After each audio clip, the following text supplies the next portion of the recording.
নওগাঁর রানীনগরে বজ্রপাতে আনোয়ার হোসেন নামে এক যুবক নিহত। এ সময় আরো দুজন আহত হয়েছে। আহতদের প্রথমে রানীনগর এবং পরে নওগাঁ সদর হাসপাতালে স্থানান্তর করা হয়েছে। রানীনগর প্রতিনিধি কাজী আনিসুর রহমানের প্রতিবেদনে দেখুন বিস্তারিত। রবিবার বিকেল 4:15টায় উপজেলার কাচারি বেলঘরিয়া গ্রামে এ ঘটনা ঘটে। স্থানীয় ইউপি সদস্য এবাদুর রহমান বলেন, ওই গ্রামে জায়গা জমি মাপজোক করার সময় বজ্র বৃষ্টি শুরু হয়। এ সময় লোকজন একটি বাড়ির বারান্দায় আশ্রয় নিলে বজ্রপাতের ঘটনা ঘটে। এতে ওই গ্রামের আনোয়ার হোসেন, আব্দুর রাজ্জাক ও সানাউল্লাহ গুরুতর আহত হয়।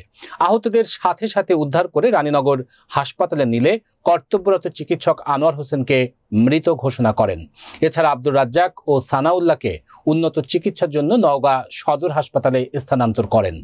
রানীনগর হাসপাতালের কর্তব্যরত চিকিৎসক গোলাম রব্বানী বলেন, বজ্রপাতে আহত 3 জনকে হাসপাতালে নিয়ে এসেছিল। এর মধ্যে আনোয়ার মারা গেছেন এবং অপর 2 জনকে উন্নত চিকিৎসার জন্য নওগাঁ সদর হাসপাতালে স্থানান্তর করা হয়েছে।